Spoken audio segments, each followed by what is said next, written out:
la mañana, los mismos 15 grados de temperatura. Bueno, vamos a tocar un tema que tiene que ver con el desarrollo, con las infraestructuras, con lo social, con lo médico. Un tema que en otras partes del mundo ha tenido repercusiones tan importantes como la transformación y la refacción de decenas, centenares y miles de edificaciones, para empezar, y de utilizaciones de un productico súper lesivo para la condición humana, física y muchas veces moralmente. Se llama asbesto. Ustedes han visto las tejas de Ternit, eso está lleno de asbesto. Y recuerdo yo cuando vivía en Francia que universidades importantísimas de miles de metros cuadrados fueron totalmente desmanteladas y vueltas a reconstruir, sacándole todo el asbesto que había en esos edificios. Y así, hay una campaña mundial en ese sentido. Y en Colombia se está propugnando por el desarrollo de un proyecto de ley para prohibir definitivamente el uso del asbesto, primero que todo como por ser un agente cancerígeno absolutamente reconocido por las organizaciones de salud mundiales. Para hablar de este tema hemos invitado a dos personas. Ana Cecilia Niño, afectada por el asbesto, sufrió de un cáncer por esto. Ana Cecilia, buenos días. ¿Cómo le va? Buenos días.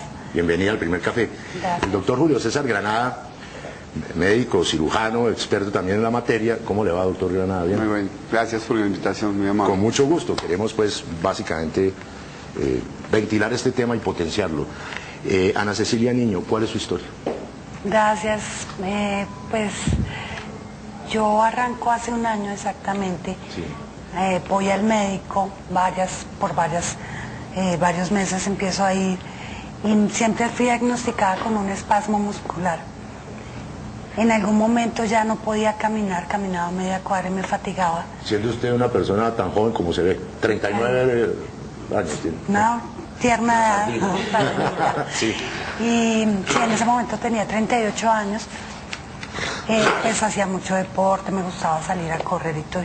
Pues claro, me extrañaba muchísimo que caminara media cuadra y me fatigara.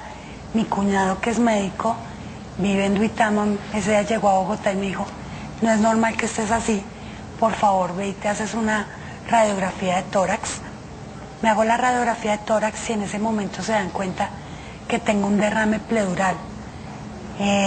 Detrás del cual hay un cáncer. Pues yo en ese momento quedé como, me entregan los resultados de una radiografía, acá se ve un pulmón completo y acá ya se ve un pulmón así de grande.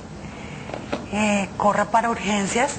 Inicialmente pensaron que era una tuberculosis y eso fue el 2 de septiembre de 2014 y el 10 de septiembre fui diagnosticada con un tumor maligno llamado mesotelioma.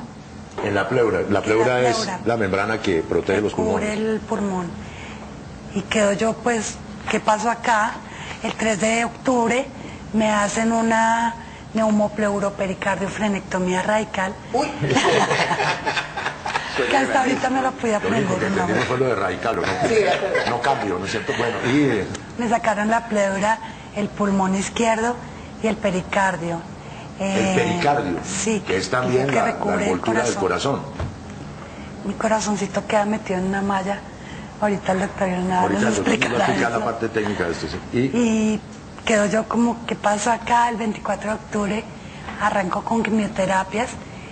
Gracias a mi médico cirujano y pues mi esposo, que también hicieron indagación investigando. No, esto fue producido por el asbesto. A ver, ahí hay que hacer una precisión que usted nos va a hablar. Durante 17 años, no porque estuviera loca, usted vivió en el bellísimo municipio sabanero de Cibaté. Ahí queda la planta de Ternit que sustancialmente utiliza asbesto. ¿Cómo se identificó una cosa con la otra? Porque los médicos todos los días llegaban casi siempre a mi habitación y me decían: ¿usted dónde ha vivido los últimos años? Yo, siempre en Bogotá. ¿Pero usted qué ha tenido que ver con tejas, con pastillas de frenos? Nada. Pero en su casa, ¿cómo es? Yo, normal, un apartamento. Qué raro. Hasta que llega el doctor Granada y me dice: Ana Cecilia, ¿dónde viviste de chiquita? Y yo, no, en Pablo Neruda. Es pegadito ahí a Cibaté.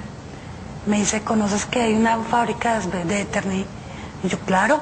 esa fábrica fue la que rellenó la laguna del Muña. ¿Cómo no? Con escombros. Semejante discusión que hubo entonces sobre eso. Sí.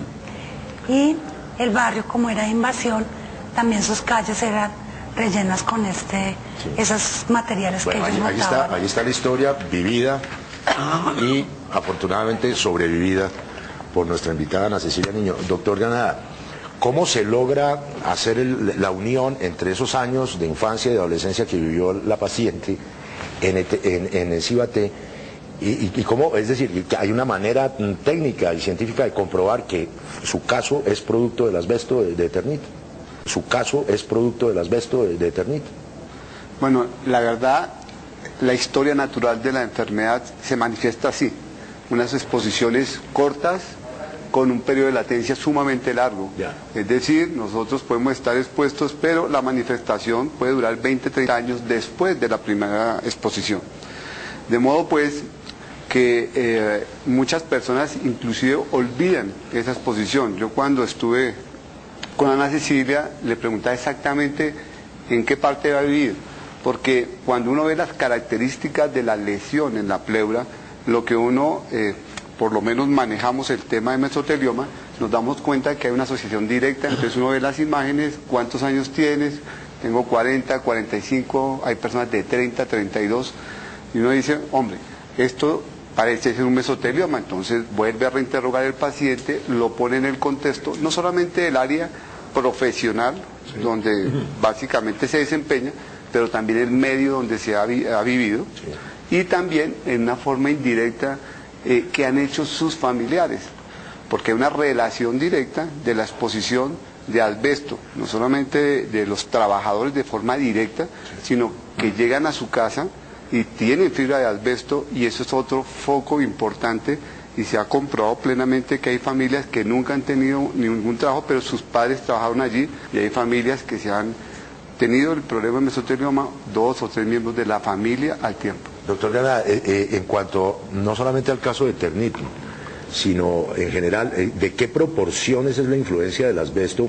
Ahorita nos va a hablar usted seguramente, y también ella, del proyecto de ley en el país. Yo lo decía al principio, tengo entendido que eso es tan singularmente nocivo como que edificios con asbesto tendrían que ser desmantelados porque están contaminando permanentemente todo el panorama pues médico de las víctimas de este asunto. Ahí tenemos que colocarlo en dos contextos. El contexto internacional, que tú bien lo conocías, me dices que viste en Francia y viste cómo se desarrolló el tema del asbesto allí. No, y es radical allá la oposición al asbesto, eso no hay nada que hacer. Asbesto donde haya lo cambian, punto. Sencillo, sí, así de fácil. Sí. Y lo mío pasó en Italia y en España.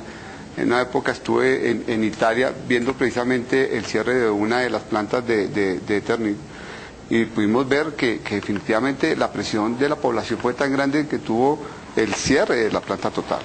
Y es que hay una relación directa del mesotelioma pleural con la exposición al asbesto. Es casi similar al cáncer de pulmón, igual cigarrillo. Es decir, en esas proporciones podemos hablar, de modo que no hay modo de confundir, porque eso, como tú bien lo decías, que estás muy bien dateado además, hay una comprobación internacional de todos los organismos de salud científico, donde hace una relación directa de lo que es el mesotelioma y exposición al asbesto. ¿Y hay alguna estadística, no solamente en las plantas productoras, sino en general en la sociedad colombiana de mesoteloma con asbesto? Aquí tenemos un subregistro, por no decirlo menos, de la enfermedad. Subregistro, claro. Hay un subregistro, no tenemos el verdadero incidencia en la enfermedad por varios factores.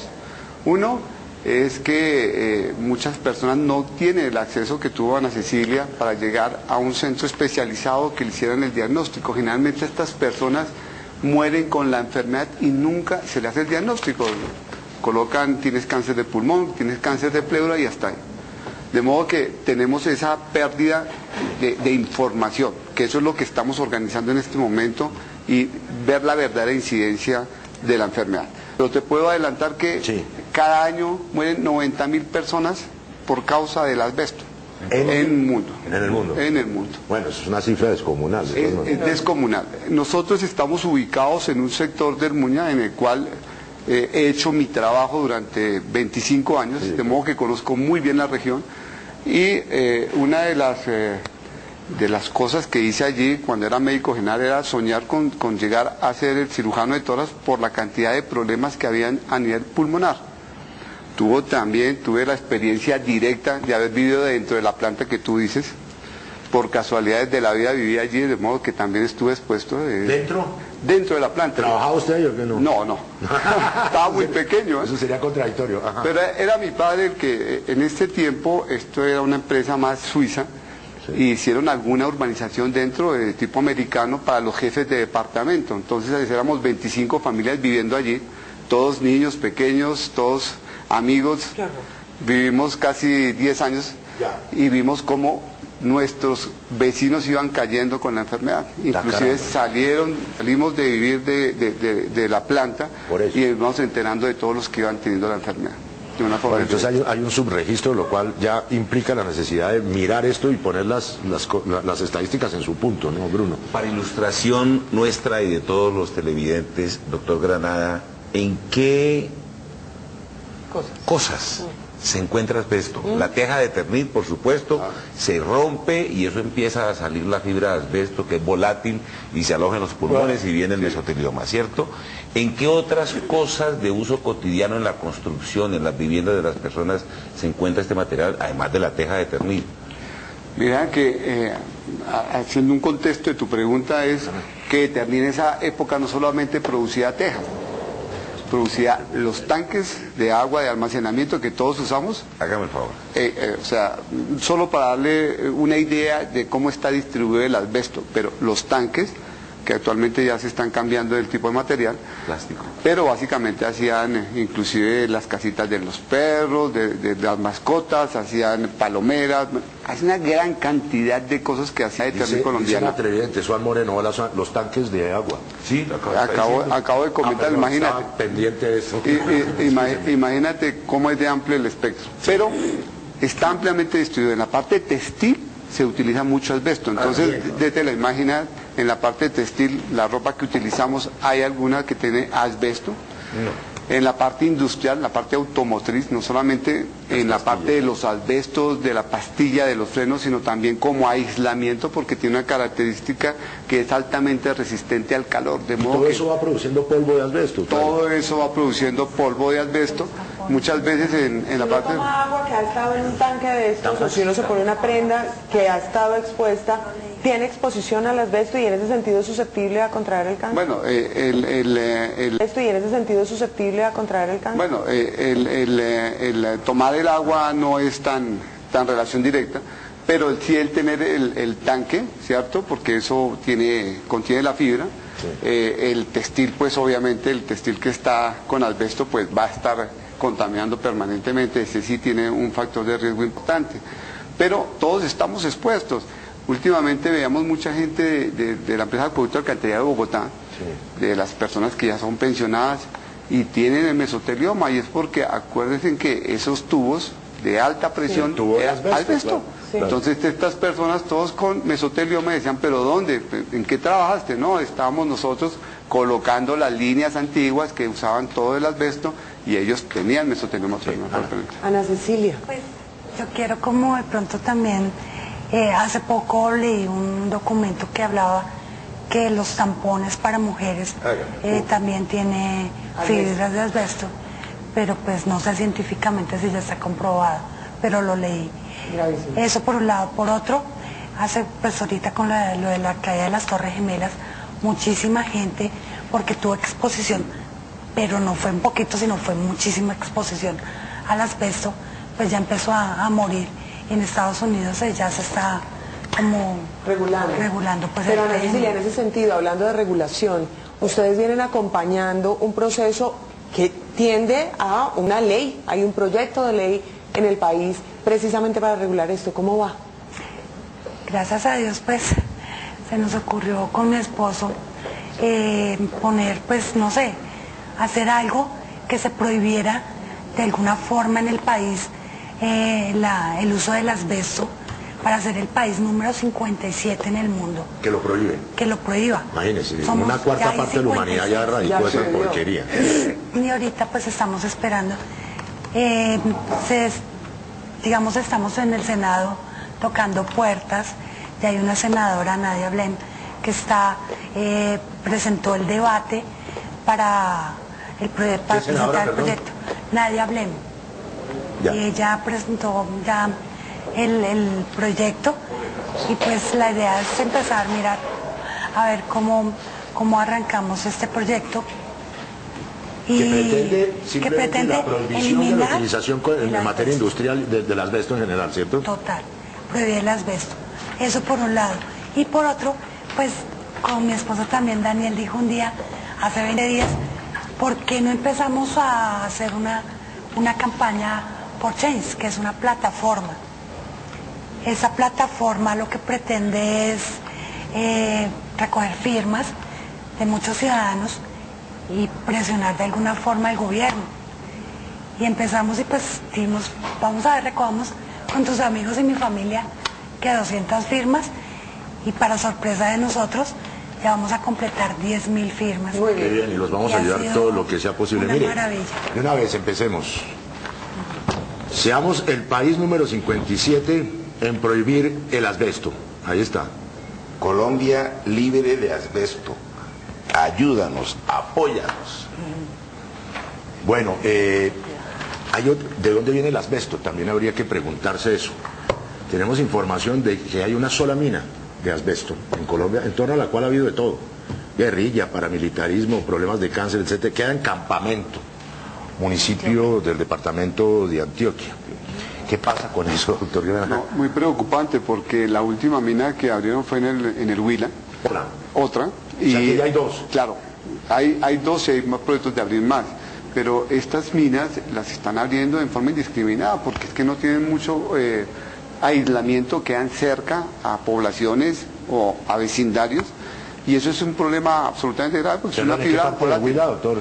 no la tengo Ya exactamente, la pero sé averiguaremos, que sí, es sí. en el Huila y en Antioquia, obviamente que hay más de una mina en realidad, te cuento, hay más de una mina en realidad. De modo que, a pesar de que se tiene una evidencia científica clara, el impacto sobre la salud, se están abriendo las minas y sin ninguna restricción, y eso preocupa también. Mire, creo que la mina más grande de América Latina está en el Brasil, Sí. donde también ha habido grandes movimientos, ¿cierto?, en oposición al asbesto.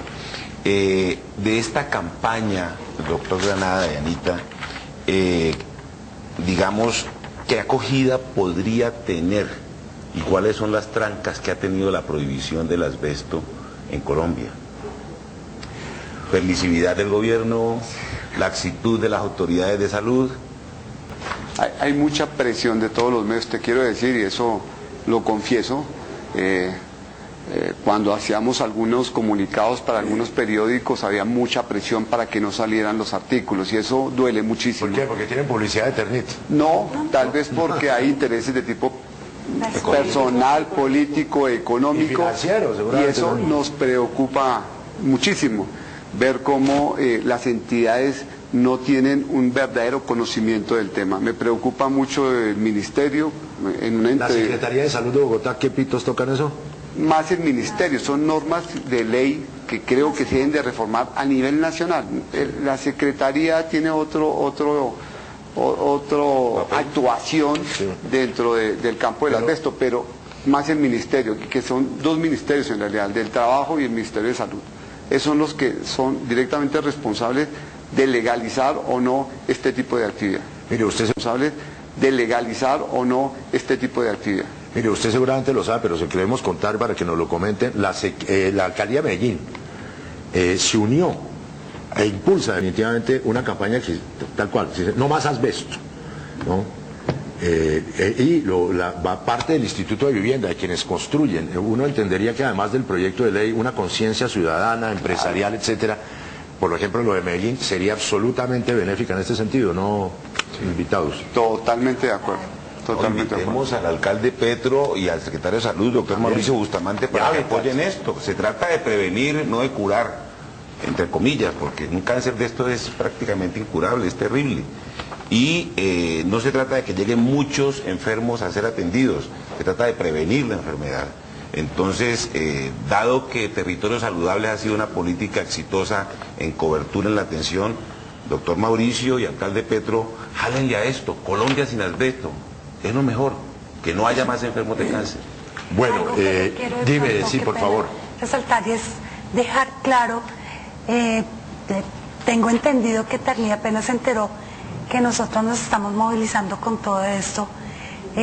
Ya había en un juzgado, pues hay una acción popular que se está empezando a manejar. Terni, ¿qué hizo?